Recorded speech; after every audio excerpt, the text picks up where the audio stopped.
Laissez-moi vous poser deux questions. La dernière fois que vous avez eu une photo sur un support papier dans les mains, c'était à quelle occasion? Et la dernière fois que vous vous êtes retrouvé devant un tirage en grand format? Il est amusant de constater que la plupart du temps, nous faisons l'expérience de photos imprimées qu'au travers de prospectus, de magazines, ce qui reste le plus courant, ou plus simplement de livres, qu'ils soient dédiés ou non à la photographie.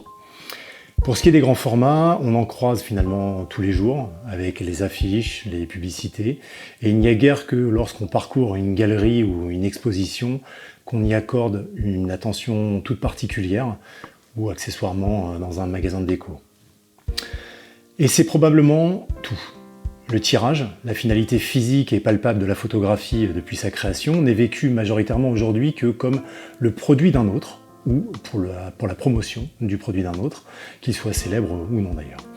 Et nos photographies à nous alors? Elles aussi, elles méritent qu'on leur donne vie dans le monde réel, vous ne pensez pas?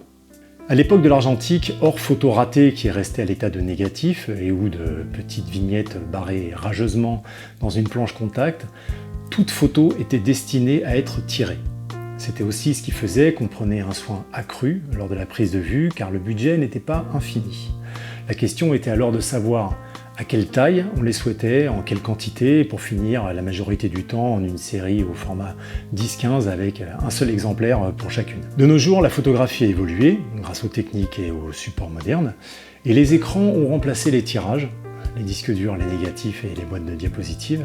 Les images, pour la plus grande part, ne se destinent plus qu'aux réseaux sociaux, pour une maigre sélection d'entre elles, pendant que les autres passent petit à petit dans l'oubli numérique, sagement stocké sous forme de suites de 0 et de 1. L'ère du digital a ainsi transformé les armoires et les albums photos d'avant en amas virtuels et désincarnés de données prêtes à être diffusées ou assombrées dans l'oubli.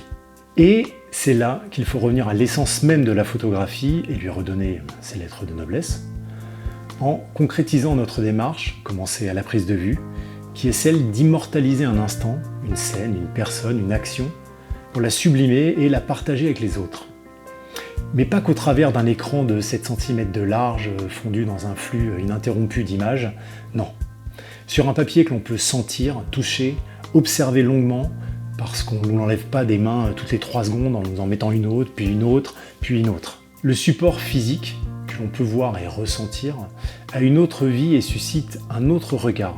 Un rythme indépendant et personnel, en plus d'un intérêt accru chez le spectateur qui y porte attention.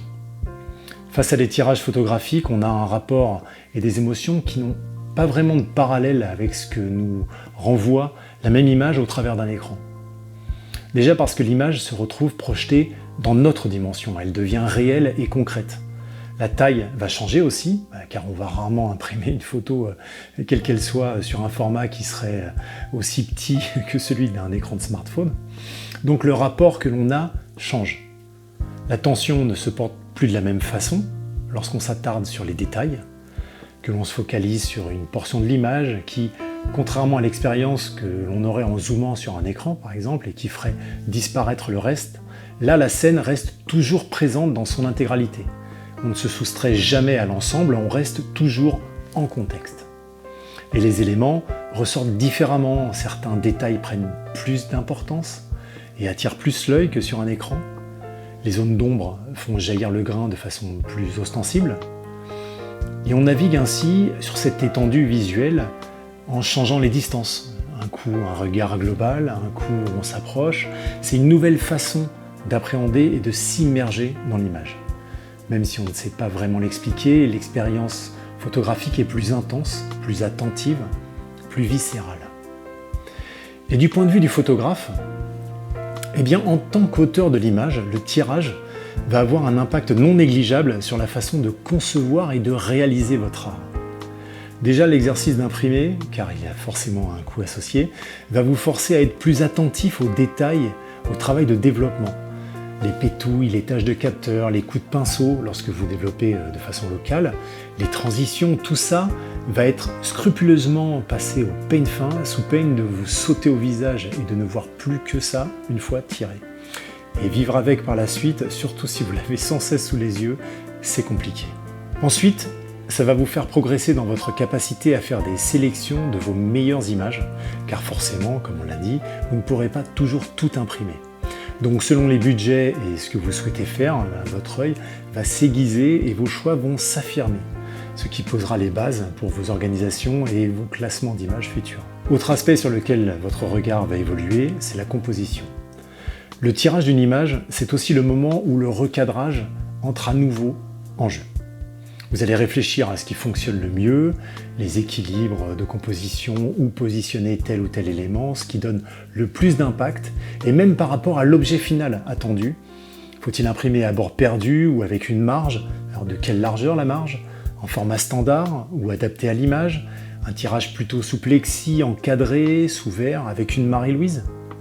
Et niveau dimension, un petit format discret et intime, ou au contraire un tirage gigantesque ou grand format, pour se perdre dedans. Lequel renforcera le plus l'expérience du spectateur et surtout l'intention qu'on avait à la prise de vue? Il faut vraiment comprendre que c'est la dernière étape du flux de production photographique et les choix finaux que vous avez à opérer scelleront la perception de votre photo. Au passage, je tiens à saluer et remercier chaleureusement Whitewall et tout particulièrement Anne-Claire mais aussi Vivienne du store Whitewall Paris pour m'avoir accompagné dans la réalisation des tirages que vous voyez dans cette vidéo et pour me donner l'opportunité de vous parler de ce sujet. J'avais déjà fait appel à eux il y a quelques années pour des tirages fine art et j'avais été ravi lorsqu'ils ont pris contact avec moi récemment pour collaborer à cet épisode. Si vous souhaitez en savoir plus sur Whitewall, je vous mets un lien dans la description de cette vidéo. Cliquez dessus, n'hésitez pas. Comme ça, vous allez visiter leur site, voir les services qu'ils proposent. Ils font partie des meilleurs labos actuels sur le marché, autant pour les passionnés que pour les professionnels. Et ils ont un choix assez large de papier ainsi que de supports rigides. Donc vraiment, allez voir. Ils sont même les seuls, d'ailleurs, une petite anecdote, à proposer l'impression fine art pigmentaire sous plexi jusqu'à des formats allant à 5 mètres par 2 mètres 40. Autant dire que ça ne rigole pas. Donc je vous les recommande vivement. Pour en revenir au tirage, un point qui peut surprendre, mais qui est bien réel, la fierté et l'émotion que l'on éprouve lorsqu'on voit ces photos en vrai, lorsqu'on a ce bel objet entre les mains, car il faut l'admettre, un vrai tirage, ça claque. On a le sourire aux lèvres, les yeux qui pétillent, et c'est un accomplissement en somme. On concrétise la dernière étape de notre art, et ce faisant, on se conforte aussi en tant que photographe. Et ça fait du bien, parce que la photo, comme tous les domaines artistiques, est un univers dans lequel on évolue en se remettant très, voire trop souvent en question, et dans lequel chaque création vient avec son lot de doutes. Aussi, tout sentiment de satisfaction est vraiment bon à prendre sur la route. Enfin, la chose non négligeable, c'est que, devenant réelle, votre image pourra être vue sous un autre jour par votre entourage, vos connaissances, plutôt qu'elles ne dorment sur un disque dur ou dans un coin paumé d'Instagram.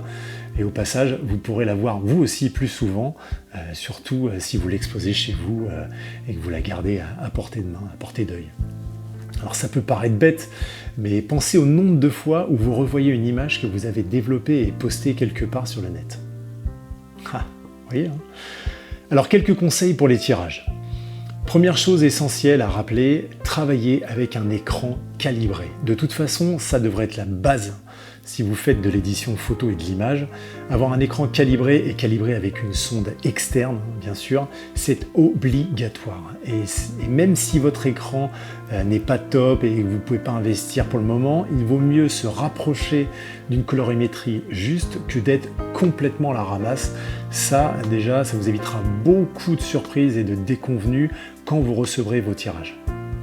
Ensuite, pensez à bien vérifier vos images, comme je l'ai déjà précisé. Faites bien le tour de l'ensemble de votre scène à la recherche de soucis techniques, de tâches de capteur, de pétouilles, d'éléments qui gênent et qui attirent l'attention, car une fois imprimé, comme je le disais, c'est trop tard et vous ne verrez plus que ça.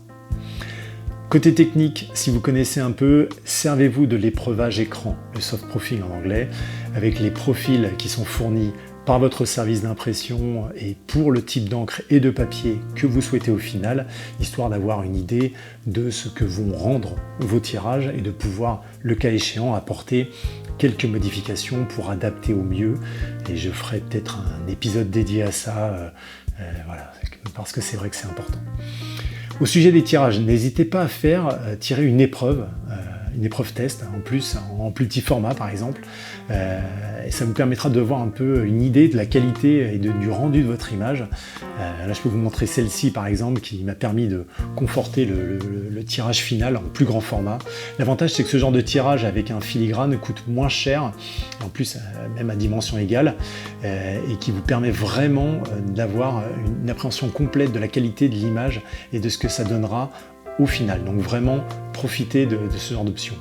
Et au passage, pour en revenir à Whitewall, vous pouvez également commander une boîte d'échantillons des différents tirages et supports qu'il propose, si vous voulez, vraiment avoir une idée du rendu final et que vous ne pouvez pas vous déplacer en boutique.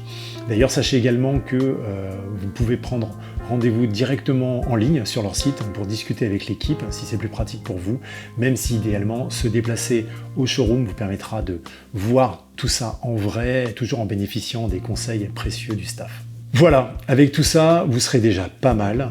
Pour conclure, j'espère que je vous aurai donné l'envie d'imprimer, si vous ne le faites pas déjà, vos photos bien sûr, que ce soit en petit format, sous forme de livre ou autre, vraiment juste pour le plaisir de les avoir et de pouvoir les montrer. Je ne pourrai jamais insister assez sur le fait que ça change vraiment la donne. Essayez, vous comprendrez. J'espère que vous aurez appris des choses et que ça vous aura plu. N'hésitez pas à partager vos avis, vos questions, vos remarques, vos commentaires sous la vidéo. Je me ferai un plaisir de vous lire et d'y répondre, comme à chaque fois. Pensez surtout à mettre un pouce bleu et à partager cette vidéo pour soutenir mon travail. De votre côté, faites plein de belles photos, pensez à les faire tirer et surtout, prenez bien soin de vous. Ciao.